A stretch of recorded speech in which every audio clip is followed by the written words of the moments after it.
بہت اہم صورت ہے. اس میں اللہ تعالیٰ نے واقعات بھی بیان کیے, اپنی قدرت کی باتیں بھی بیان کی, اور موت کے بعد دوبارہ زندگی پر جو اعتراضات ہوتے ہیں اس کو بھی اللہ نے بیان کی. قرآن الحم سے لے کے والناس تک ایک ہی بات سمجھاتا ہے, ہم آزاد نہیں ہیں, ہم کسی کے غلام ہیں. اچھا, اس دعوے میں جو سب سے بڑی رکاوٹ بنتی ہے نا, جو چیز اس بات کو سمجھنے میں, وہ یہ بنتی ہے کہ اگر کامیابی اس کا نام ہے کہ اللہ کی غلامی اختیار کی جائے, تو پھر وہ لوگ جو کافر ہیں, وہ غیر مسلم ہیں, وہ جو مانتے ہی نہیں اللہ کو, ان کی اتنی ترقی کیوں ہے؟ دیکھنے میں کامیاب کون لگتا ہے؟ وہ لوگ لگتے ہیں. قرآن ان مضامین کو بار بار دہراتا رہتا ہے. سورہ یاسین میں بھی اللہ نے دہرایا ہے کہ اس ظاہری ترقی سے, اس ظاہری چمک دھمک سے, اس ظاہری تعیش اور عیش پرستی سے دھوکہ مت کھاؤ. یہ دنیا امتحان گاہ ہے, ایگزامینیشن ہال ہے. ایگزامینیشن ہال میں رزلٹ اناؤنس نہیں ہوتا, رزلٹ کی اناؤنسمنٹ کے لیے اللہ نے آخرت کا دن رکھا ہے. آخرت قائم ہوگی تو اس کے لیے اللہ نے عقلی دلائل بھی دی. عقلی کا مطلب وہ دلائل جو کھوپڑی میں آتے ہیں, اور نقلی دلائل کہتے ہیں جو نقل یعنی جو واقعات ہیں, کہ کیسے کیسے پیغمبروں نے قوموں پہ محنت کی ہے, لیکن ان قوموں نے کیسی نالائقیاں ان کے سامنے کی اور کیسا ان کا برا انجام ہوا. تو ہم یہاں سے شروع کرتے ہیں. اللہ نے فرمایا وَاضْرِبْ لَهُمْ مَثَلًا أَصْحَابَ الْقَرْيَةِ, اے نبی آپ ان کو ایک بستی والوں کا واقعہ سنائیں. یہ حضرت عیسیٰ علیہ السلام کے دور کے قریب کی کوئی بستی ہے. اِذْ جَاءَ الْمُرْسَلُونَ, ان بستی والوں کے پاس پیغمبر آئے. اللہ نے 2 پیغمبروں کو بھیجا, قوم نے انکار کیا. فَعَزَّزْنَا بِثَالِثٍ, دونوں کو اللہ نے طاقت دی تیسرے کے ذریعے بھی.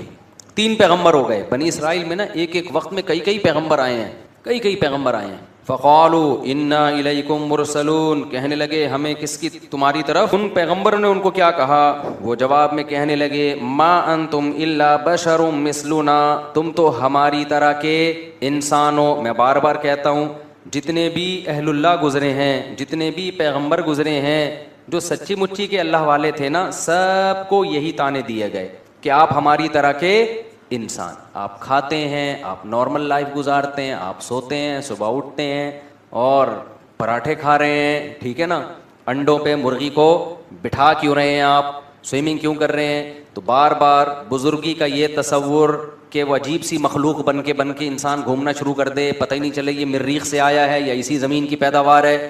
ایسے پیر و مرشد میں نے دیکھے ہیں, اللہ کی پناہ, جس جگہ بیٹھے ہیں کئی سالوں سے وہیں بیٹھے ہوئے ہیں. پولیس آ کے اٹھاتی ہے, تھوڑا سا ہل لو, اب ان کے وقار کے خلاف ہے چلنا.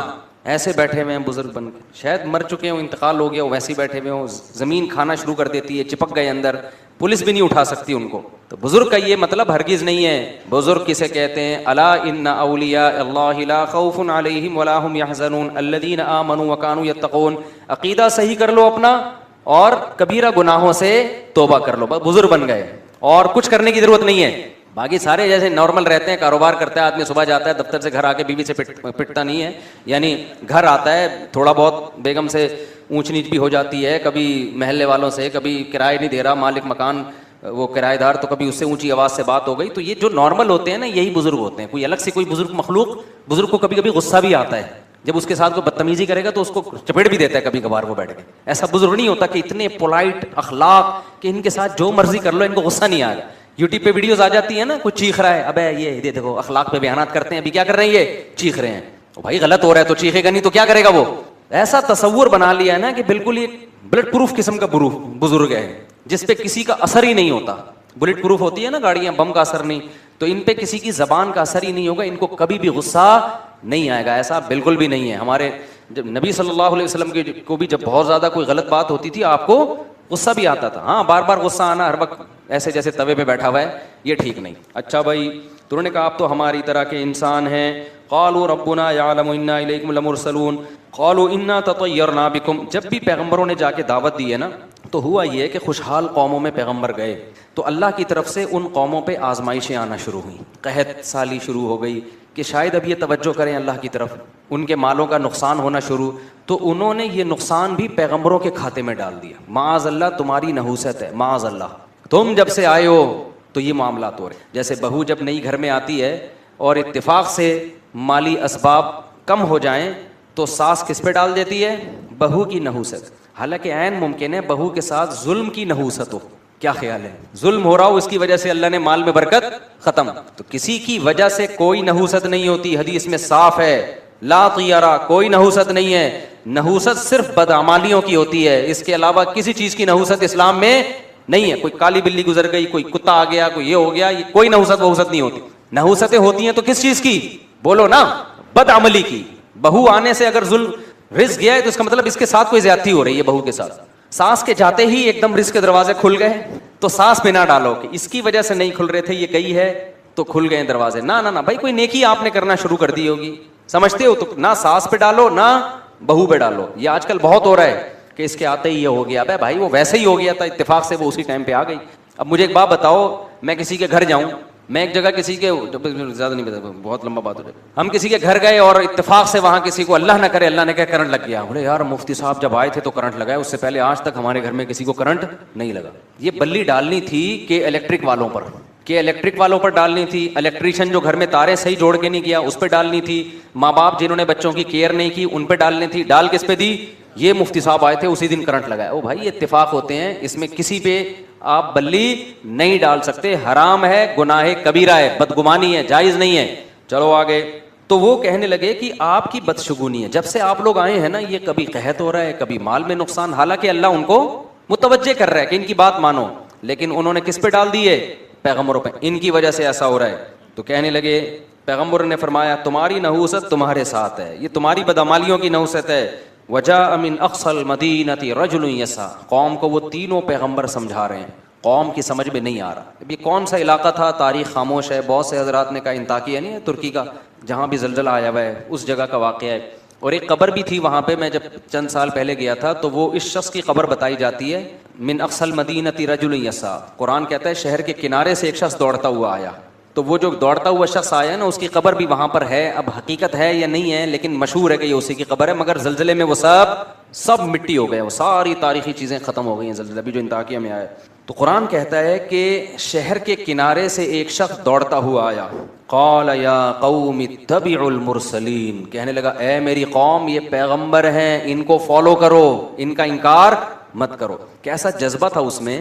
اس کو جب یقین ہو گیا نا یہ پیغمبر ہیں، تو قرآن کہہ رہے ہیں وہ چلتا ہوا نہیں آیا بلکہ دوڑتا ہوا. جو مبلغ ہے نا اس میں یہ جذبہ ہونا چاہیے کہ میں جلد سے جلد اپنی قوم کو جہنم کے عذاب سے بچا لوں، اس میں تاخیر نہ کروں. اس کا یہ جذبہ تھا. جو اسرائیلی روایات ہیں ان میں ہے جس کے بارے میں حدیث میں آتا ہے کہ نہ ان کا انکار کرو نہ اقرار کرو، اور بیان کرنے میں کوئی فائدہ ہے آپ کے روزہ رکھنے سے مولوی صاحب کو یا علماء کو کوئی فائدہ ہے؟ تبلیغ والے کہتے ہیں سروزے کے لیے نکلو. تو کیا مطلب؟ جب نکلو گے تو گوشت سستا ہو جائے گا تبلیغ والوں کا، یا ٹماٹر سستے ہو جائیں گے اس سے؟ کوئی اپنا کوئی کچھ، وہ کہتے ہیں اپنا پیسہ لگاؤ، ہم بھی اپنا پیسہ لگا کے ہی آئے ہیں آپ کے گھر میں دعوت دینے کے لیے. تو بھائی علماء کا کوئی فائدہ نہیں ہے. آپ شراب چھوڑ دو، آپ زنا چھوڑ دو، عورتیں پردہ کر لیں، آپ رمضان کے روزے رکھ لو، آپ حج فرض ہو جائے تو حج کر لو، آپ داڑھی رکھ لو. علماء کا اس میں کوئی فائدہ نہیں ہے. تو پھر کیوں فالو نہ کیا جائے؟ تو اس شخص نے آگے کہا وَمَا لِيَ لَا أَعْبُدُ الَّذِي فَطَرَنِي. مجھے کیا ہو گیا کہ میں اس خدا کی عبادت نہ کروں جس نے مجھے پیدا کیا. یہ پیغمبر اپنی عبادت پہ تھوڑی ہمیں لے کر آ رہے ہیں. ایک ایک لفظ جو ہے نا سمجھنے کا ہے اس سورہ یاسین کا. یہ پیغمبر ہمیں اپنا غلام نہیں بنا رہے، ہمیں اپنی عبادت پہ نہیں لا رہے. یہ نہیں کہہ رہے کہ ہمارے ہاتھ چوما کرو، ہمیں سجدہ کیا کرو. نا نا نا نا نا. یہ انٹروڈکشن کس کا کروا رہے ہیں؟ اللہ کا، جس نے پیدا کیا. کہہ رہے ہیں اس کی عبادت کرو. عیسائیت جو تباہ ہوئی ہے نا اس میں ایک بڑا مسئلہ کیا ہوا؟ جب کوئی جرم کرتا پادری نے کہا میرے ہاتھ پہ آ کے توبہ کرو گے اور جرمانہ بھرو گے تو گناہ معاف ہوگا ورنہ نہیں. حالانکہ عیسیٰ ابن مریم کی یہ تعلیمات نہیں تھی. عیسیٰ ابن مریم کی وہی تعلیمات تھی جو قرآن میں ہے. وَمَن يَعْمَلْ سُوءًا أَوْ يَظْلِمْ نَفْسَهُ ثُمَّ يَسْتَغْفِرِ اللَّهَ. گناہ کر کے خدا کو نہ، بھائی آپ نماز کے بعد مجھ سے ملیے گا، وہ جو بیٹھے ہوئے ہیں نا، ٹھیک ہے؟ تو گناہ کر کے اللہ نے کیا فرمایا؟ گناہ جو کرتا ہے ناراض کس کو کیا ہے؟ اللہ کو. تو مولوی کے ہاتھ پہ توبہ استغفار کرنے کی ضرورت نہیں ہے. گناہ کر کے ناراض کس کو کیا؟ اللہ کو. تو کس کے پاس جائے گا؟ اللہ کے پاس. تبھی ہم لوگوں سے منع کرتے ہیں بھائی اپنے گناہ آ کے ہمارے سامنے بیان نہ کیا کرو. ہاں علماء نے ایک بات لکھی ہے، کوئی گناہ اگر چھوٹ نہیں رہا نا، عادت پڑ گئی ہے، تو عادت چھڑوانے کے لیے کسی سے اصلاح لینی پڑتی ہے انسان کو. جیسے شراب کی عادت پڑ گئی تو آپ ڈاکٹر کو بتاتے ہو نا جی عادت پڑ گئی ہے، تو ڈاکٹر گائیڈ کرے گا بھائی یہ ہے، یہ آلٹرنیٹ ہے، ایسے کرو. تو ایسے ہی کسی گناہ کی عادت پڑ جائے تو کسی عالم کو اس غرض سے بتانا کہ حضرت مجبور ہو گیا ہوں، چھوٹ نہیں رہا، آپ کوئی ایسا طریقہ بتا دیں جس سے یہ گناہ چھوٹ جائے. یہ جائز عمل ہے، اس کا اس سے کوئی تعلق نہیں. لیکن علماء نے کہا ہے کہ وہ بھی جب بتایا جائے، جب پہلی دفعہ میں نہ بتایا جائے. پہلی دفعہ میں کوشش کرو خود ہی چھوڑ دو. اگر 2-3 دفعہ ہو گیا ہے پھر بتاؤ لازمی، کسی سے ہدایت لو، کیونکہ اس کا مطلب آپ سے نہیں چھوٹ رہا وہ گناہ. تو اب آپ کو کسی مرشد سے، کسی شیخ سے، کسی مینٹور سے آپ کو پوچھنا پڑے گا کہ بھائی یہ عادت پڑ چکی ہے تو مجھے کوئی ایسا طریقہ بتائیں جس سے میری یہ عادت چھوٹ جائے. جیسے ہوا ہے اور بہت سارے لوگوں کے گناہ چھوٹے ہیں جنہوں نے اہل اللہ سے تعلق قائم کیا. لیکن اصل کیا ہے؟ وَمَن يَعْمَلْ سُوءًا، قرآن کہہ رہے جو بھی گناہ کرے گا، ثُمَّ يَسْتَغْفِرِ اللَّهَ، پھر اللہ سے توبہ استغفار کرے، اے اللہ معاف کر دے، میں نے تجھے ناراض کیا، یجد اللہ غفور الرحیما، وہ اللہ کو غفور بھی پائے گا اور رحیم بھی. اس کے لیے کسی مذہبی رہنما کے پاس جانے کی ضرورت نہیں ہے. یہ بندہ اور اللہ کا بیچ میں کوئی واسطہ نہیں ہے، اللہ اور بندے کا معاملہ ہے. تو یہ تعلیم حضرت عیسیٰ کی بھی تھی، لیکن انہوں نے مذہبی رہنماؤں کو ایسا باپ بنا دیا نا کہ جی ان کے سامنے آ کے بھائی یہ کیا لگتا ہے کہ اس کے سامنے کیوں بتائیں؟ نافرمانی پادری کی تھوڑی ہوئی ہے، کس کی ہوئی ہے؟ خدا کی ہوئی ہے. تو آپ جانو، خدا جانے، خدا کو بتاؤ جا کے. تو یہ قرآن کی تعلیمات. تو اس نوجوان نے کیا کہا؟ وَمَا لِيَ لَا أَعْبُدُ الَّذِي، ارے مجھے کیا ہو گیا، انداز دیکھو تبلیغ کا، مجھے کیا ہو گیا، لا اعبد الذی فطرنی، جس نے مجھے پیدا کیا، سب سے قریب ہے میرے، سب سے بڑا میرا محسن. ہم خود تھوڑی پیدا ہو گئے ہیں، اپنی قوم کو سمجھا رہا ہے کہ میری قوم، ہم آٹومیٹکلی خود بخود پیدا نہیں ہو گئے، کوئی تو ہے نا جس نے بنایا ہے. جس نے ہمیں بنایا ہے یہ ہمیں اس کے قریب کر رہے ہیں، اس کی عبادت پہ لگا رہے ہیں. وَإِلَيْهِ تُرْجَعُونَ، اور ہم نے لوٹ کے بھی ادھر ہی جانا ہے. اینڈ ہمارا کیا ہوگا؟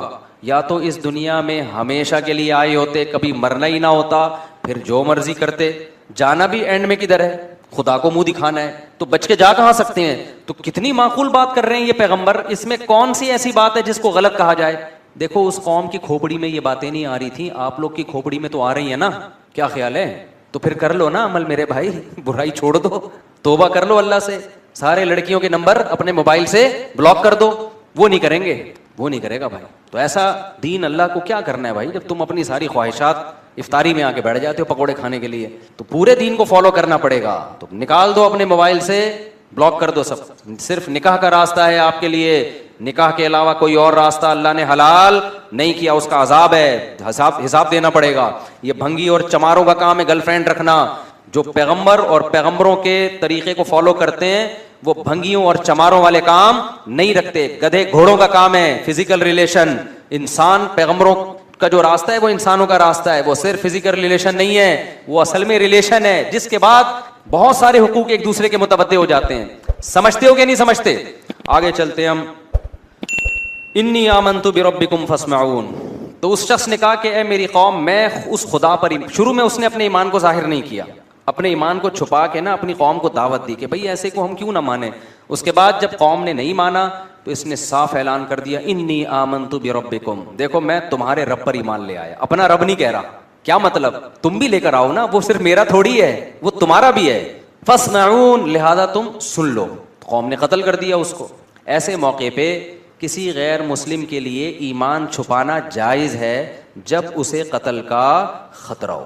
لیکن عظیمت کیا ہے، فضیلت کس میں ہے؟ نہ چھپائے اور شہید ہو جائے. کچھ گناہ ایسے ہیں کہ مجبوری میں وہ گناہ ہی نہیں رہتے. کچھ گناہ ایسے ہیں کہ مجبوری میں وہ جائز تو ہو جاتے ہیں لیکن افضل نہیں ہوتے. اب یہ فقہ میں نا، اصول فقہ جنہوں نے پڑھا ہوا ہوتا ہے وہ قرآن و سنت کی روشنی میں وہ سمجھتے ہیں کہ کون سے گناہ ایسے. آپ بھوک سے مر رہے ہو، خطرہ ہے کہ جان سے ہاتھ نہ دھو بیٹھو، اور آپ کے پاس حرام گوشت ہے تو وہ حرام گوشت کھانا آپ کے لیے حلال ہے. نہیں کھاؤ گے، مرو گے، خودکشی کا گناہ ہوگا. وہاں جان بچانا فرض ہے، سمجھتے ہو؟ کھانا فرض ہو جائے، صرف حلال نہیں ہوگا بلکہ کیا ہو جائے گا؟ فرض ہو جائے گا. آپ کی جیب میں پیسے ختم، بھوک سے بلک رہے ہو، پیسے ہی نہیں ہے، مر رہے ہو، سامنے نظر آئی ایک تندور نظر آیا، روٹیاں گرم گرم، خوشبو سے کلابازیاں کھانا آپ نے شروع کر دی. اب آپ نے بیان سنا ہے چوری کرنا بہت بڑا جرم ہے، اور بالآخر آپ آہستہ آہستہ آپ کا انا للہ ہونے لگا بھوک سے. تو وہاں آپ پہ چوری کرنا فرض ہو جائے گا. ڈکیتیاں نہ کرنا شروع کر دیں کہ کل سے بے روزگاری میں بندوقیں لے کے اتنی چوری کہ جس سے موت سے بچ جائے. تو یہ صرف جائز نہیں ہو جائے گا چوری کرنا, بلکہ یہاں چوری کرنا آپ پر واجب ہو جائے گا. شریعت کہے گی بھائی تو جان بچا, اگر تیرے پاس پیسے نہیں ہے کسی طرح جا تندور پہ کسی طرح لڑ کے روٹی لے کے کھا لے, جان بچ جائے گی. پھر کیا ہوگا جب بچ جائے گی, پھر کوشش کر اب اس کے پیسے کیسے ادا کرنے میں, معاف نہیں ہوں گے وہ پیسے. اس کو بول دے بھائی میں مر رہا تھا میں نے کھا لیا, جو اکھاڑنا ہے اکھاڑ لے, ٹھیک ہے نا. باقی یہ کہ معاف کر دے تو اچھا ہے, نہیں تو پھر میں مزدوری کروں گا, جب پیسے ویسے ہوں گے تو میں نے ڈائری میں نوٹ کر لیا یا میں نے دماغ میں نوٹ کر لیا ہے کہ اتنے پیسے میں نے تجھے دینے, وہ پیسے اس کے اوپر واجب ہو جائیں گے. لیکن ایسے موقع پہ چوری کرنا کیا ہو جائے گا, فرض. لیکن رمضان کا روزہ اگر کوئی آپ سے کہتا ہے توڑ دو, بندوق رکھ دی, تو علماء نے فقہا بیان کرتے ہیں کہ توڑنا جائز تو ہے, لیکن اگر نہیں توڑو گے, ڈٹ جاؤ گے, تو شہادت کا ثواب ملے. سمجھتے ہو کہ نہیں سمجھتے؟ اب یہ مسائل میں باریک فرق ہے, اسی کے لیے علم حاصل کیا جاتا ہے. جن کے پاس نالج نہیں ہوتی, پراپر وے میں علم حاصل نہیں کیا, وہ سب مسائل کو آپس میں کیا کر دیتے ہیں, گڑبڑ. اسی طرح یاد رکھو کہ اگر کسی نے آپ کو گن پوائنٹ پہ بولا کہ کافر بن جاؤ, کلمہ کفر زبان سے بولو, بولو میں ہندو ہوں, بولو میں عیسائی ہوں, اسلام چھوڑ دو, تو جان بچانے کے لیے اسلام چھوڑنا ایسے موقع پہ اوپر سے, دل سے نہیں, صرف زبان سے کلمہ کفر کہنا کیا ہو جائے گا, جائز. ایسے موقع پہ گناہ نہیں ملے گا. لیکن آپ اگر ڈٹ گئے, نہیں بھائی میں لا الہ الا اللہ کا قائل ہوں, میں اپنے آپ کو ہندو کسی قیمت پہ نہیں کہوں گا, میں عیسائی نہیں کہوں گا, میں توحید پرست مسلمان ہوں, جو اکھاڑنے اکھاڑ لے, اور اس نے مار دیا, تو خودکشی کا گناہ نہیں ہوگا, بلکہ کیا ہوگا, بہت بڑی شہادت. اس کو کہتے ہیں عزیمت. عزیمت یہی ہے کہ ڈٹ جائے. تو اسی طرح کوئی ہندو مسلمان ہوتا ہے, عیسائی مسلمان ہوتا ہے, اس کو خطرہ ہے بہت زیادہ ماریں گے, قتل کر دیں گے, تو اس کے لیے جائز ہے کہ زبان سے اقرار نہ کرے, دل میں مسلمان ہو جائے. اللہ بخشیں گے قیامت کے دن, اس کو ایمان والوں میں شامل کریں گے. لیکن اگر وہ ڈر جاتا ہے کہ نہیں بھائی مجھے مار دو, میں شہادت کے لیے تیار ہوں, تو یہ بہت بڑی شہادت ہے, اس میں بہت بڑا اجر ملے گا, جیسے کہ اس کو ملا. یہ ڈٹ گیا. ڈٹنے سے فائدہ ہوتا ہے کہ موٹیویشن بہت ملتی ہے سامنے والے کو, یار اتنا مضبوط تو کچھ ہوگا نا, اس میں جان ہوگی اس مذہب میں, تبھی تو ڈٹ گیا ہے. تو وہ جو نجار تھا نا, وہ بھی ڈٹ گیا. جب قوم پیغمبروں کو دھمکیاں دے رہی تھی, ہم پتھروں سے مار کے ہلاک کریں گے, تو اس کو تو زیادہ دھمکیاں دیں گے, تو ہماری قوم کا آدمی ہے بھائی, تو ادھر کیسے چلا گیا؟ تو اس نے کہا انی آمنت بربکم فاسمعون, میں رب پہ ایمان لے آیا ہوں. جیسے حضرت عمر ڈٹ گئے تھے نا نبی کے دور میں, جب مکہ میں لوگ مسلمان ہو رہے تھے تو چھپ کے مسلمان ہوتے تھے, کیونکہ بہت زیادہ خطرات تھے, بہت ظلم ہوتا تھا جو مسلمان ہو جاتے. حضرت عمر جب مسلمان ہوئے نا, تو مسجد حرام میں جا کے اعلان کر دیا کہ میں کیا ہو گیا ہوں, مسلمان ہو گیا ہوں, ایسی کی تیسی, جو اکھاڑنا ہے آ کے اکھاڑ. بلکہ بولا کہ جس کو اپنی بیوی کو بیوہ کروانا ہے تشریف لا سکتا ہے وہ, یعنی الٹا ان کو دھمکیاں دینا شروع کر دی. جس کو اپنے بچے یتیم کروانے کا شوق ہے مارکیٹ میں آ جائے, میں ہو گیا ہوں مسلمان, آ جائے, ٹھیک ہے نا. اور جس کو شوق ہے کہ بیوی بیوہ ہو جائے, تو وہ بھی مجھے آ کے روک سکتا ہے. ہم یہی نماز پڑھے گا. تو یہ طاقت تھی, تبھی تو نبی نے دعا مانگی تھی, اے اللہ ابو جہل کے ذریعے اسلام کو طاقت دے, یا عمر بن خطاب کے ذریعے. اللہ کو عمر بن خطاب پسند تھے, تو اللہ نے کس کے ذریعے طاقت دے دی, عمر بن خطاب. اور ایسی پھر حکومت, اور ادھر میں زیادہ ڈسٹینس نیک لوگوں کے لیے زیادہ ڈسٹینس نہیں ہے. اب سوال پیدا ہوتا ہے بھائی حساب تو ہوتا ہے نا. دیکھو یہاں جنت سے مراد وہ جنت نہیں ہے جو آخرت میں ملے گی, کیونکہ آخرت تو ابھی قائم ہی نہیں ہوئی نا. بھائی کیا ہو گیا, ابے پاگل بیٹھا ہوں گے سمجھ میں آ رہی ہے بات؟ وہ جنت نہیں ہے, کیونکہ قیلا کا مطلب اس سے کہہ دیا گیا کہ جنت میں داخل ہو جا, حالانکہ ابھی داخل ہوا نہیں ہے. اور آگے اس کے جو الفاظ تھے وہ بھی قرآن بیان کر رہا ہے کہ جیسے ہی اس کو حکم ہوا جنت میں داخل ہو جا, اس نے کیا کہا, اس نے کہا کہ یا لیت قومی یعلمون, ہائے کاش میری قوم یہ منظر اپنی آنکھوں سے دیکھ لے, بما غفر لی ربی, میرے رب نے میری خطاؤں کو کیسا معاف کیا, وجعلنی من المکرمین, اور کیسا مجھے پروٹوکول مل رہا ہے یہاں پہ. تھوڑا سا فاصلہ ہے آنکھ کھلنے اور آنکھ بند ہونے کا, کاش اس جہان میں میری قوم جھانک کے دیکھ لے. اس کو بھی افسوس ہو رہا تھا نا, خیر خواہی اتنی تھی.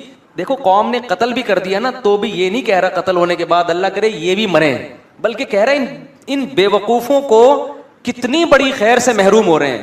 ان کو نہیں پتا کہ انہوں نے مجھے قتل کر کے کیسے خوبصورت جنت میں داخلے کا ذریعہ بن گیا. اور یہ کاش آنکھ بند ہو اور یہ دیکھ لیں گے تو ایسا کبھی بھی نہیں کریں گے. لیکن اللہ اپنے اصولوں پہ کتنا مضبوط ہے, اللہ اس سے پردے نہیں اٹھاتا. اللہ کہتے ہیں آنکھ بند ہوئی تو پھر نہیں ہوگا. آنکھ جب تک کھلی ہوئی ہے نا, اس وقت تک توبہ کا دروازہ کھلا ہوا ہے. آنکھ بند ہوئی یا بند ہونے کے قریب ہو گئی, آدھی کھلی ہوئی آدھی بند ہے, تب بھی توبہ کا دروازہ کیا ہے. کیونکہ جب مرنے لگتا ہے نا انسان, تو آدھا برزخ میں ہوتا ہے, آدھا کہاں ہوتا ہے, اس دنیا میں ہوتا ہے. دیکھو جب ہم سوتے ہیں ایک کیفیت ہوتی ہے, پورا عالم خواب میں ہوتے ہیں, ایک وہ کیفیت ہوتی ہے, اس میں ہمیں اس دنیا کا کچھ بھی پتا نہیں ہوتا. خراٹے لے کے سو رہے ہوتے ہیں نا, اس میں اگر کوئی خاتون کا شوہر دوسری شادی بھی کر لے ان کو نہیں پتا چلتا. اس میں ساس آ گئی آپ سے ملنے کے لیے, آپ کو بالکل بھی ہوش, بالکل ٹینشن ہی نہیں لیتے, آپ خراٹے لے کے سو رہے ہیں. ساس آ جائیں, سالے آ جائیں, بیٹھ کے آپ کی غیبتیں شروع کر دیں, آپ عالم خواب میں ہوتے ہو, اس دنیا میں نہیں.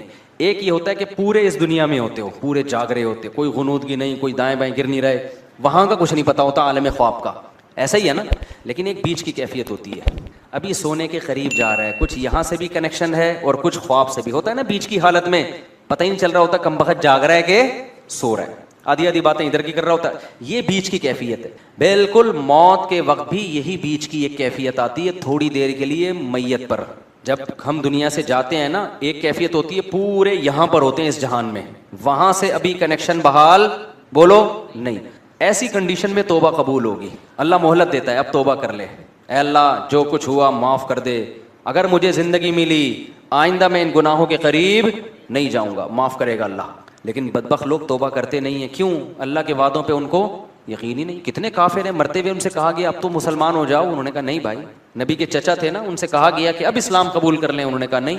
لوگ بولیں گے کہ بھئی یہ موت کے ڈر سے باپ دادا کے دین کو قبول کر چھوڑ رہا ہے. ایک کیفیت ہوتی ہے جب آپ پورے اس جہاں میں چلے جائیں, اس وقت بھی توبہ قبول نہیں ہوتی.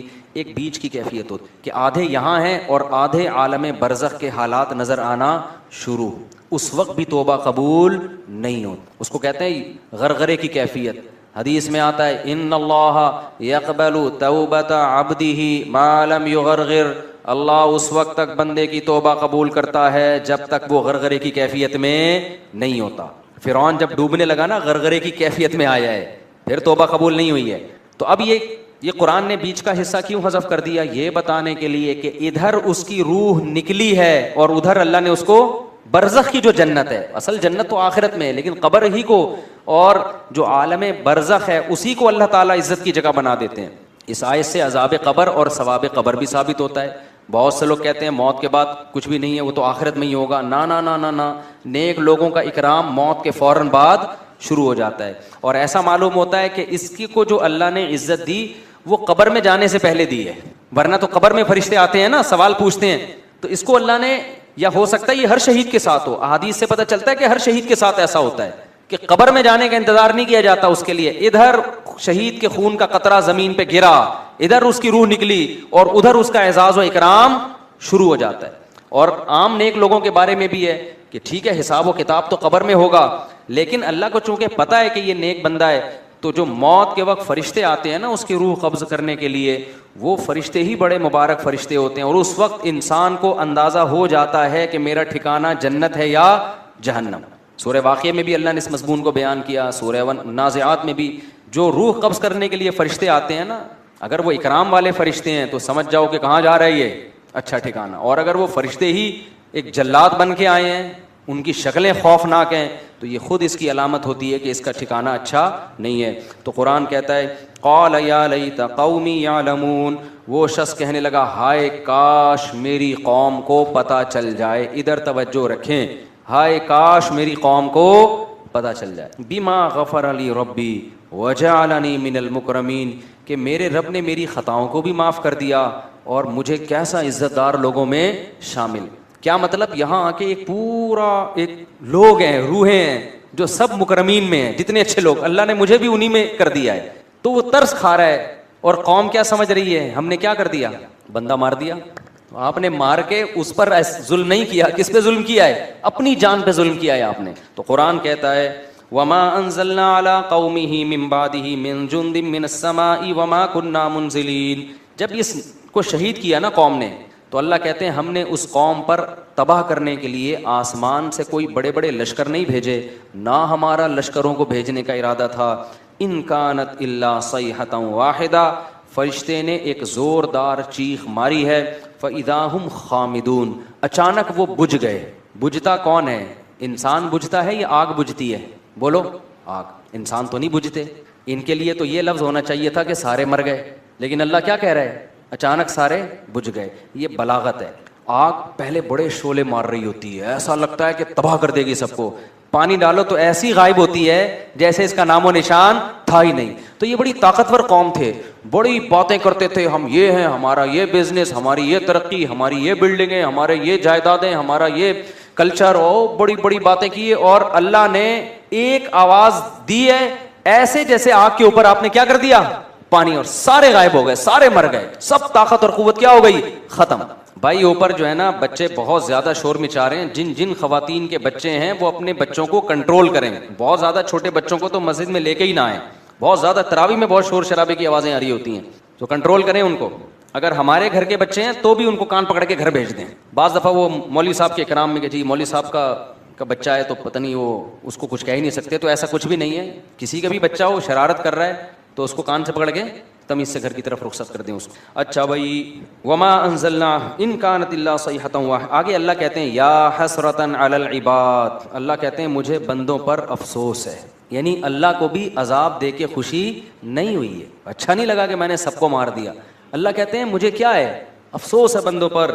ما یاتیہم من رسول, جب بھی ان بندوں کے پاس میرا کوئی پیغمبر آیا, کانوا بہ یستہزئون, انہوں نے بھی ٹھانی ہوئی ہے کہ ہمیشہ ان پیغمبروں کا مذاق اڑانا ہے. آج یہ ٹھانی ہوئی ہے کہ جب بھی کوئی دین کی دعوت کا کام کرے گا تو ایک لبرل طبقہ ایسا ہے کہ اس نے مولویوں کا مذاق ہی اڑانا ہے. اس نے کیا کرنا ہے, مذاق ہی اڑانا ہے. تو یہ وہی چیز ہے. انبیاء, علماء انبیاء کے وارث ہوتے ہیں. اب انبیاء نہیں ہے تو ان کے وارث کون ہیں؟ تو یہ اس کا خوب خیال کیا کرو کہ جو لوگ علماء کا مذاق اڑاتے ہیں آہستہ آہستہ ایمان سے دور, کیونکہ دین تو وہیں سے سیکھا جاتا ہے نا. نتیجہ کیا نکلتا ہے؟ پھر میں بار بار بتاتا ہوں کہ سارے ایک جیسے نہیں ہوتے. اگر آپ کہتے ہو فلاں 2 نمبر نکلا, فلاں 2 نمبر نکلا, تو بھائی وہ 2 نمبر ہے نا. کسی 2 نمبر کی وجہ سے سب کو کہنا کہ سارے کیا ہوتے ہیں. جیسے جھوٹے نبی بھی تو آئے ہیں نا, آپ کو دلائل سے پتہ چل گیا یہ جھوٹا نبی ہے, یہ جھوٹ بول رہا ہے. معاذ اللہ آپ نے سارے پیغمبروں کو برا بلا کہنا شروع کر دیا کہ جس نے بھی نبوت کا دعویٰ کیا سب کیا ہے, معاذ اللہ نقل کفر 2 نمبر ہیں. تو یہ تو خدا کے غضب کو دعوت دو گے نا. آپ یہی بولو گے بھائی یہ کیا ہے, یہ 2 نمبر ہے, یہ جھوٹا نبی ہے.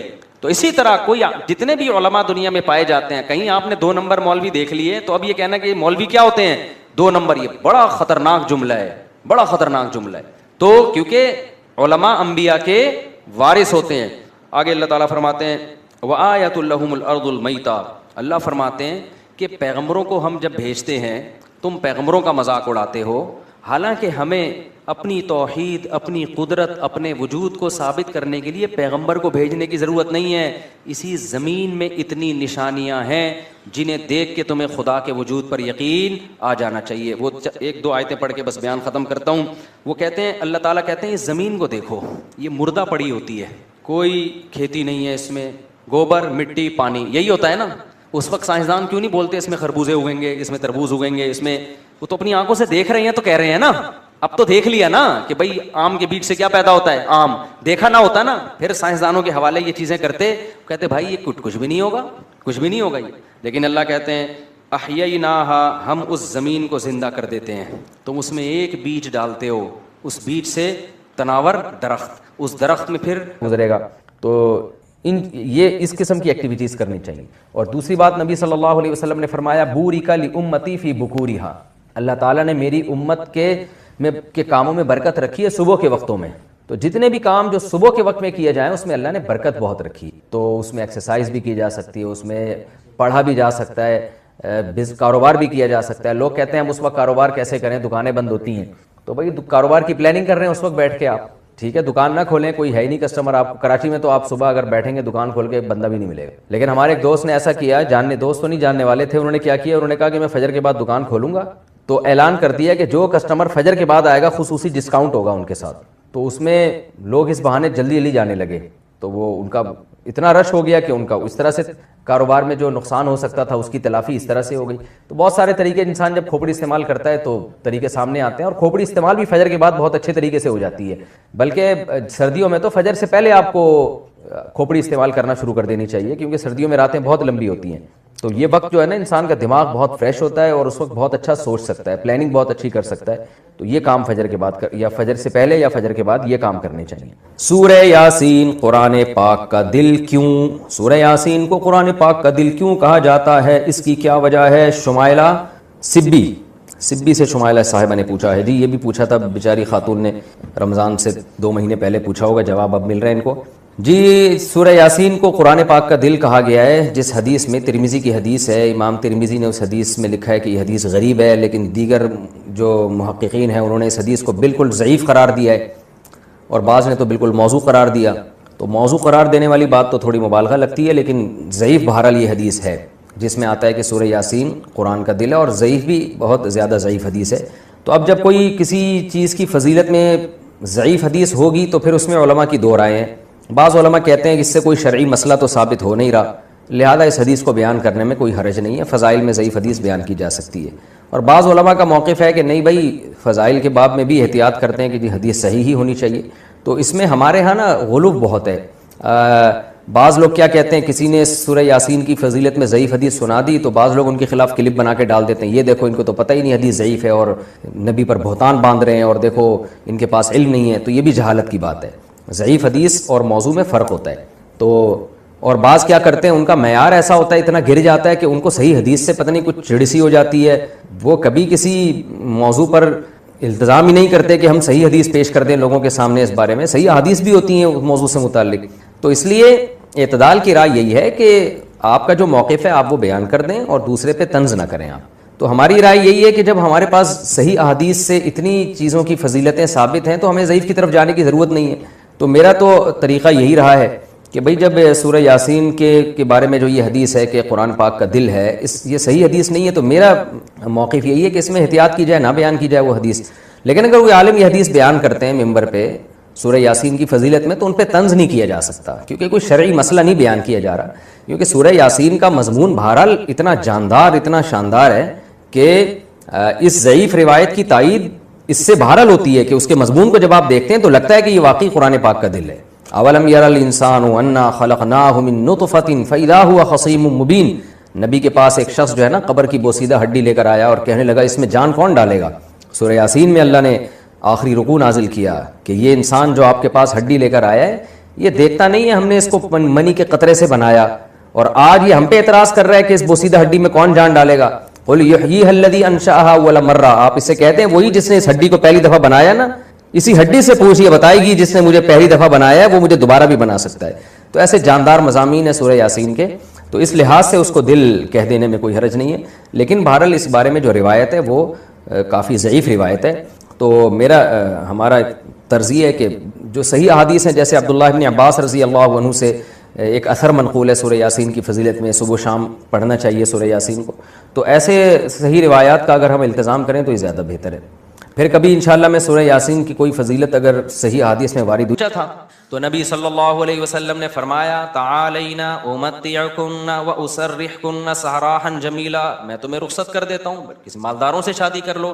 اس زمانے میں طلاق یافتہ بیوہ کی شادی ہونا کوئی مسئلہ نہیں تھا، ایک سے ایک رشتہ مل جاتا تھا۔ یہ تو ہمارے زمانے میں نحوست ہے کہ نہیں ہوتی شادیاں، اور اگر تم اسی طرح رہنا چاہتی ہو تو اسی طرح غربت میں میرے ساتھ گزارا کرنا پڑے گا۔ تو تمام کی تمام امہات نے، نبی نے ان کو طلاق کا باقاعدہ اختیار دیا۔ یہیں سے علماء نے مسئلہ نکالا ہے کہ طلاق مرد خود بھی دے سکتا ہے، بیوی کو طلاق کا اختیار بھی دے سکتا ہے۔ اگر مرد اپنی بیوی سے کہہ دے کہ میں نے تجھے طلاق کا اختیار دیا تو یہ اختیار عورت کے پاس بھی آ جاتا ہے، پھر وہ اپنے اوپر طلاق واقع کر سکتی ہے۔ اس سے بھی پتہ چلتا ہے کہ عدالتی خلا جو آج کل چل رہا ہے اس میں اسلام میں اس کی کوئی حیثیت نہیں ہے، کیونکہ مرد جب بیوی کو رائٹ دے گا تو ہوگا، کورٹ کے دینے سے نہیں ہوتا۔ جج صرف اپنی بیوی کو طلاق دے سکتا ہے، دوسروں کی بیویوں کو جج طلاق نہیں دے سکتا۔ یہ بار بار بیان کرتا رہا ہوں میں، کیونکہ دنیا کا نظام چینج ہو رہا ہے، ہر جگہ ایسا ہی ہو رہا ہے، یہ جو آج کل سسٹم چینج ہو گیا نا۔ تو اب کیا ہے، اللہ یہ کہ چند صورتوں میں جج بھی دے سکتا ہے، وہ الگ ٹاپک ہے۔ تو نبی صلی اللہ علیہ وسلم نے طلاق کا باقاعدہ اختیار دے دیا، یہ نہیں کہا کہ تم چاہتی ہو تو میں تمہیں طلاق دے دیتا ہوں، نہ، باقاعدہ رائٹ دے دیا کہ اپنے اوپر واقع کر لو۔ حضرت عائشہ رضی اللہ تعالی عنہا کا جب نمبر آیا، اچھا عورت اگر اسی مجلس میں وہ اختیار واپس کر دے تو ختم ہو گیا اختیار۔ مرد نے جس مجلس میں اختیار دیا نا اس مجلس کے ساتھ رہتا ہے، ہمیشہ کے لیے دے دیا تو ہمیشہ کے لیے، مجلس کے ساتھ دے دیا تو جب تک اس مجلس میں ہے طلاق واقع کر سکتی ہے، جب مجلس ختم ہو گئی تو طلاق کا آپشن بھی ختم۔ تو نبی نے حضرت عائشہ سے بھی فرمایا کہ تمہیں بھی میں اختیار دیتا ہوں، لیکن آپ نے فرمایا جلد بازی نہ کرنا۔ کیا مطلب؟ جلدی میں یہ نہیں کہہ دینا کہ بھئی مجھے نبی قبول ہیں، ایسا نہ ہو، کم عمر تھی نا حضرت عائشہ، ایسا نہ ہو جلد بازی میں فیصلہ کرو پھر دوبارہ کل فاقے پڑیں پھر بولو بھائی کہ یہ میں نے فیصلہ کیا کیا تھا، غلط کر دیا تھا. اس لیے آپ نے فرمایا اپنے گھر میں پہلے مشورہ کر لو. حضرت عائشہ سے فرمایا اپنے گھر میں جا کے مشورہ کر لو، مشورے کے بعد سوچ سمجھ کے ایک رائے قائم کرو کہ اسی فقر و فاقہ میں 40 دن چولہا نہیں جلے گا، اسی میں گزارا کرنا ہے یا مجھ سے طلاق لے کے کہیں اور شادی کرنی ہے. جلدی میں فیصلہ نہ کرو. حضرت عائشہ کو اتنا غصہ آیا نا نبی کے اس بات پر، فرمایا افیکا اشاور، آپ کے بارے میں مشورہ کروں گی میں؟ یعنی پیغمبر کے بارے میں اپنے ابا اماں سے جا کے مشورہ کروں گی کہ رہنا کہ نہیں رہنا؟ مطلب کوئی مشورہ نہیں کرنا، رہنا ہے. یہ جو غیر مسلم طنز کرتے ہیں نا کہ پیغمبر نے شادی کی اتنی کم عمر میں، اتنی بڑی عمر میں ایک 9 عمر لڑکی سے، تو اس 9 عمر لڑکی کو طلاق کا اختیار دیا جا رہا ہے اور وہ کہہ رہی ہے کہ آپ کے بارے میں نے کسی سے مشورہ نہیں کرنا. یہ سوال ہی غلط ہے. افیکا اشاور، یہ کیسے ہو سکتا ہے؟ آپ جیسا شوہر مجھے کہاں ملے گا؟ کوئی مشورہ نہیں، آپ کے ساتھ ہی رہنا ہے. تو یہ غیر مسلم جو اعتراض کرتے ہیں نا نبی پر، یہ مدعی سست اور گواہ چست. جس کے حق کی بات کر رہے ہیں حضرت عائشہ کی کہ معاذ اللہ ان کے ساتھ ظلم ہو گیا کہ کم عمر میں اتنی بڑی عمر سے شادی کرا دی ان کی. اس کم عمر کو تو یہ احساس نہیں ہو رہا، ان کو تو یہ ہو رہا ہے کہ اس سے اچھا رشتہ میرے لیے اس کائنات میں کوئی نہیں ہے. ہندو اور عیسائی کو اعتراض ہو رہا ہے کہ بچی پہ کیا ہو گیا؟ ظلم ہو گیا. اس کو کہتے ہیں مدعی سست اور گواہ بولو چست. جیسے کہ آپ لوگ بالکل بھی چست لگ نہیں رہے ہو مجھے اس وقت تراویح کی وجہ سے. تو یہ خود ہمارے پیغمبر کی ایک بہترین سیرت ہے کہ اتنی عمر میں ہو کے ایک کم عمر سے 9 عمر سے نکاح کیا، اور کھلانے پلانے کو بھی کچھ نہیں ہے اور 8 سوکنے بھی ہیں، پھر بھی وہ کہہ رہی ہیں کہ آپ کے بارے میں مشورہ بھی نہیں کرنا میں نے. حالانکہ اب تو زندگی گزار چکی تھی نبی کے ساتھ. اگر وہ شروع میں فیصلہ معاذ اللہ غلط ہو گیا تھا شادی کا تو اب تو ٹائم گزر چکا تھا نا. اب تو آپ کے پاس آپشن تھا بھائی میں نہیں رہتی. وہ کہہ رہی ہیں آپ کے بارے میں نے مشورہ بھی نہیں کرنا، اور یہ ناممکن ہے. یہ کیسی بات آپ کر رہے ہیں؟ میں آپ کے بارے میں کیسے مشورہ کر سکتی ہوں؟ خدا کی قسم کسی غیر مسلم میں غیرت ہوگی نا، غیرت، بھٹ دھرم اور ضدی نہ ہو. اس بات کو پیغمبر کی نبوت کی دلیل سمجھ کے محمد صلی اللہ علیہ وسلم پر ایمان لے کر آئے گا کہ آپ جیسی پاکیزہ سیرت اور آپ جیسے کامیاب شوہر اس کائنات میں گزرے نہیں ہیں. آج کوئی 50 سال کا 9 سال کی سے کر کے دکھائے، چند دن گزارے اور کھلانے کو روٹی بھی نہ ہو، اچھی بھلا جو بیوی ہوگی نا وہ مارکیٹ سے کیا ہو جائے گی؟ شارٹ ہو جائے گی. بلکہ آج جو مارکیٹ سے شارٹ ہو رہی ہیں بیویاں وہ والی ہو رہی ہیں جو جوڑ کی شادیاں ہیں، جو ظاہری اعتبار سے بھی جوڑ کی شادیاں. 25 سال کے لڑکے کی 24 سال کی لڑکی سے شادی ہو رہی ہے. 25 سال کا یہ PhD بھی ہے، پروفیسر بھی ہے اور کروڑ روپے کما بھی رہا ہے، اور بیگم غریب بھی ہے. پھر بھی جس دن مارکیٹ سے آٹا شارٹ ہوا بیگم اسی دن مارکیٹ سے شارٹ ہو گئی. آٹا شارٹ ہونے کی فکر اتنی نہیں ہوتی جتنی اس کو بیگم کے شارٹ ہونے کی. ہمارے پاس تو کیسز آ رہے ہیں نا، کورٹ میں بھی آ رہے ہیں. ذرا سا بے روزگار ہوا بیگم شارٹ. وہ کہتی تیرے میں ہے کیا جو میں تجھ سے تیرے ساتھ رہوں؟ ایک آٹا دے رہا تھا وہ بھی نہیں ہے بھائی. تو یہ محمد صلی اللہ علیہ وسلم کے بہترین شوہر ہونے کی دلیل. میدان جنگ میں آپ سے بہترین کمانڈر کوئی نہیں، سیاست میں آپ سے بہترین سیاست کسی کے پاس نہیں، گھر میں آپ سے بہترین شوہر کوئی نہیں. ایک ہی وقت میں تمام بہترین صفات اللہ نے اکیلے محمد صلی اللہ علیہ وسلم میں جمع کر دی، جبکہ اسباب اور وسائل بالکل بھی نہیں ہے. اسباب اور وسائل تو پیسے کو بولتے ہیں نا، وہ بالکل بھی نہیں ہے. اب میں وہ اس واقعے کی طرف آتا ہوں. اب مجھے بتاؤ، ہاں تو میں آپ سے یہ کہہ رہا تھا کہ بیگم صاحبہ کو خوب اچھا کھلائیں، جو خود پہنے اس کو پہنائیں، جو خود کھائیں اس کو کھلائیں. لیکن قدرت کی طرف سے اگر غربت آ گئی ہے بھائی تو پھر ٹینشن لینے کا نہیں ہے. پھر بیگم اگر کہتی ہے نہیں رہنا، کوئی بات نہیں بیگم، میں تو یہی کچھ کھلا پلا سکتا ہوں، رہنا ہے رہو، نہیں تو پتلی گلی سے ہم کسی اور سے شادی کریں. ایک دم سے نہ نکال دو، پہلے مجھ سے مشورہ لے لینا. بعض دفعہ خواتین غصے میں بھی کہہ رہی ہوتی ہیں مجھے چھوڑ دو، ایک دم وہ غصے میں کہہ رہی ہوتی ہیں، 4 دن کے بعد ان کا موڈ بدل جاتا ہے. خود سے کچھ نہ کرو، مشورہ لے لیا کرو. میرا تو مقصد صرف یہ بتانے کا ہے کہ ٹینشن لینے کا نہیں ہے. ایک تو بے روزگاری کی ٹینشن، اوپر سے ایک اور ٹینشن اپنے اوپر مسلط کرو تو پاگل ہو جاؤ گے. ٹینشن وینشن نہیں، ٹینشن صرف ایک چیز کی لینی ہے بھائی، وہ جو حدیث میں آتا ہے من کانت الآخرۃ ہمہ، جس نے آخرت کو اپنی ٹینشن بنا لیا تو اللہ اس کی تمام ٹینشنوں کو ختم کر دیتے ہیں، اس کی فکریں سمیٹ دیتے ہیں. ہماری ٹینشن بس یہ کہ آخرت میں بخشش ہو جائے. نہ بیگم ٹینشن ہے ہماری، نہ بچے ہماری ٹینشن ہے، نہ کوئی اور ہماری ٹینشن ہے، نہ گورنمنٹ ہماری ٹینشن. میری ٹینشن یہ ہے کہ مجھ سے قیامت کے دن سوال ہوگا، میں اس سوال میں پورا اترتا ہوں یا نہیں. اب آٹا مہنگا ہونے کی ٹینشن ہم کیوں نہیں لے رہے کہ ہماری وجہ سے نہیں ہوا؟ میری وجہ سے ہوا ہوتا نا تو میں ٹینشن لیتا کہ آخرت میں چترول کس کے لگیں گے، میری وجہ سے تھوڑی ہوا ہے. اب اگر ہمارے پاس مسائل ہیں تو مہنگا آٹا خریدیں گے، وسائل نہیں ہیں تو بیگم کو بولیں گے پاپے چائے میں ڈبو کے، پاپے بھی آٹے کے بنتے ہیں. آہستہ آہستہ، اللہ نہ کرے ہمیں وہ حالات نہ آئے، ابھی تو اللہ کھلا پلا رہا ہے، لیکن اگر اللہ نہ کرے خدا نہ خواستہ ایسے حالات آئیں تو بھائی وہی گزارا کرو, 2-3 کھجوریں کھا لیا کرو صبح شام. مرتا نہیں ہے بھوک سے اتنی جلدی انسان, اور جب آپ بھوکے رہو گے نا ایک دم کولیسٹرول کم ہوگا, جوان ہو جاؤ گے. میں آپ کو بتاؤں, ابھی تو ڈاکٹر کہہ رہے ہیں کہ بھوکا رہنے سے بہتر کوئی جوان ہونے کا نسخہ نہیں ہے, تو ڈاکٹر بھی اس طرف آ گئے ہیں, اگرچہ کھا دبا کے رہے ہیں, وہ بھی مشورے اس طرح کے دے رہے ہیں. تو خیر, اب دیکھو حضرت ابو سعید خدری رضی اللہ تعالی عنہ نبی کے پاس آئے, سارا گھر لٹا دیا. ایسے موقع پہ جب کوئی آئے گا تو اس کو کیا مشورہ دیا جائے گا؟ بھائی سب سے زیادہ ان کو راشن دی, تسلیاں دی جائے. لیکن نبی کے سامنے آئے, ہاتھ پھیلایا, یا رسول اللہ میری ماں نے بھیجا ہے, باپ بھی شہید اور بھائی بھی شہید, اور احد میں آپ کی خاطر شہید ہوئے ہیں, آپ نے کہا تھا لڑائی کے لیے جاؤ. نبی نے فرمایا من یستعفف یعفہ اللہ, یاد رکھو جب تک آخرت میں ایمان نہیں ہے نا, غیرت کے علاوہ سب کچھ آئے گا آپ کے اندر. میں نے بڑے بڑے لالچی لوگ دیکھے, داڑیاں ٹوپیوں والے, ایسے نور ان کے چہروں پہ برس رہے ہوتے ہیں نا, آدمی کہتا ہے پتہ نہیں کہاں سے نور کی کریمیں لگائی ہیں اس نے. ایسے مکار لچڑ ہوتے ہیں نا کہ آپ کی سوچ ہے مذہب کا منجن بیچتے ہیں. میں نام لے لے کے بتا سکتا ہوں کون کون یہ کام کر رہا ہے, لیکن فتنہ کھڑا ہو جائے گا. نام لے کے بتا سکتا ہوں کون داڑھی ٹوپی کا منجن بیچ رہا ہے, ایسا نیک لگے گا جیسے اس سے بات ایسی کرے گا وہ اللہ رسول کے علاوہ کوئی بات ہی نہیں. مجھے ڈر لگتا ہے غصے میں کہیں میرے منہ سے نام نہ نکل جائے ان لوگوں کا, لیکن ایک بڑا فتنہ کھڑا ہو جائے گا, اس لیے نام نہیں لے رہا میں. اور یہ مذہبی لوگوں میں منجن بہت ہے, کیونکہ مذہب کے نام پہ نا منجن بکتا بڑی جلدی ہے. لوگ یقین کر لیتے ہیں حضرت جی اتنے نیک, ماشاءاللہ بغلیں بھی صاف حضرت کی اور اتنے خوبصورت. تو یاد رکھو فراڈی آدمی کے لیے داڑھی رکھنا اور پگڑی پہننا کوئی مشکل کام نہیں ہے. فراڈی یہ کام کر بھائی داڑھی ٹوپی داڑھی رکھنا ضروری ہے, لیکن یہ بھی تو ہو سکتا ہے چور نے داڑھی رکھی ہو لوگوں کو الو بنانے کے لیے. مدرسے والے کبھی چور نہیں ہوتے, چور لوگ مدرسہ کھول لیتے ہیں کہ پیسہ آئے گا. بڑے بڑے ٹرسٹ چل رہے ہیں جو بڑے بڑے فراڈی ہیں, سارے ٹرسٹ فراڈی نہیں ہیں لیکن فراڈی ٹرسٹ بھی ہیں بہت سارے. مجھے خود ایک وکیل نے بتایا کہ جب کسی آدمی کو کروڑ پتی بننا ہوتا ہے نا, اور گاڑیاں منگوانی ہوتی ہیں کسٹم پے کیے بغیر, تو وہ ٹرسٹ کھول لیتا ہے. اس نے مجھے بتایا کتنے لوگوں نے ٹرسٹ کھولے ہوئے پاکستان میں, دبا کے نوٹ چھاپ رہے ہیں. تو یہ دھندے پاکستان میں سب سے زیادہ ہوتے ہیں, دنیا میں اتنے زیادہ بولو نہیں ہوتے. لیکن ہماری قوم اندھی ہے خدا کی قسم, غصہ آ رہا ہے مجھے. اور رمضان میں تو طبیعت سے چورن بکتا ہے, اٹھا اٹھا کے پھینک رہے ہیں پیسے, یہ لے یہ لے یہ لے. ابے دیکھ نہیں رہے یار یہ کیا کر رہا ہے, یہ اتنا اندھا اعتماد. تمہیں اللہ نے ایک پیسے کی نعمت دی ہے, اس کو برباد تو نہ کرو نا تم. ایک اور کام رمضان میں ذہن میں رکھو, موضوع سیٹ رہا ہوں فوراً آ رہا ہوں پھر اس طرف. ایک اور کام, کیونکہ رمضان میں منجن زیادہ بکتا ہے. دیکھو دینی مدرسوں کا جتنا میں قائل ہوں نا آپ نہیں قائل. میں اگر یہاں بیٹھا ہوں تو مدرسوں کی وجہ سے بیٹھا ہوں, اللہ مجھ سے جو ٹوٹا پھوٹا دین کا کام لے رہا ہے. لیکن مدرسے میں چندہ دینے سے پہلے سوچو یہ قابل اعتماد مدرسہ ہے یا نہیں ہے. بہت دفعہ ایسا ہوتا ہے کہ آپ کو میں پیسہ کمانے کا طریقہ بتا رہا ہوں, غلط طریقہ.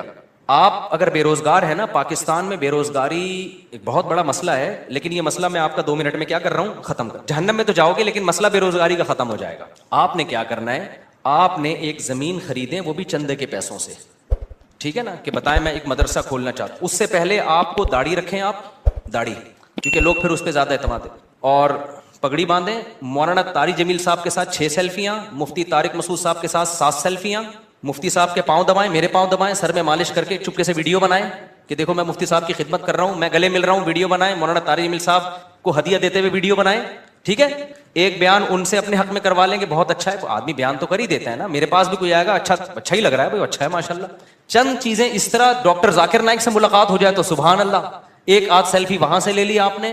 اور پھر آپ نے کیا کیا ہے, 1-2 دفعہ غریب کو گلے ملتے ہوئے رو لیں, پیاز کاٹ کے جائیں, آنسو پہلے نکلیں گے, ایک دم رو کے ایک تصویر بنا لیں, غریب کو مل کے رو رہے ہیں. بہترین, خدا کی قسم ایسا طریقہ ہے نا, تم نوٹ تمہارے پاس نا رکھنے کی فرصت نہیں ہوگی یار, کدھر رکھوں, تھیلے بھر گئے سارے. اس کے بعد آپ نے کیا کرنا ہے, آپ نے اناؤنس کرنا ہے میں ایک مدرسہ بنا رہا ہوں, یتیم خانہ کھول رہا ہوں. آپ نے 4 دیواری کھڑی کی, اس میں 4-6 یتیم بچے, آپ جائیں وہاں سے کچھ بچے ادھار لیں. ادھار کا مطلب کوئی اپنے بچے دیتا تھوڑی ہے, ان کو بولیں کہ ہم کچھ دن ان کو کھلائیں گے پلائیں گے, تو مائیں دے دیتی ہیں, چلو یار کچھ دن کیا, قرآن بھی پڑھائیں گے, تو قرآن پڑھ رہے ہیں اس بہانے. یہ آپ کو پتا ہے, اللہ کو پتا ہے. وہ 4-6 یتیم بچے جو شکل سے بھی یتیم لگ رہے ہوں, اور اگر یتیم نہ بھی ہوں تو وہ بچے جو لگ رہے ہوں یتیم شکل سے, بعض یتیم ہوتے نہیں ہیں, لگتے ہیں یتیم. اللہ کی طرف سے ڈیزائننگ کچھ اس طرح کی ہوتی ہے, وہ لگ کیا رہے ہوتے ہیں, یتیم لگ رہے ہوتے ہیں. رمضان میں بہترین بزنس.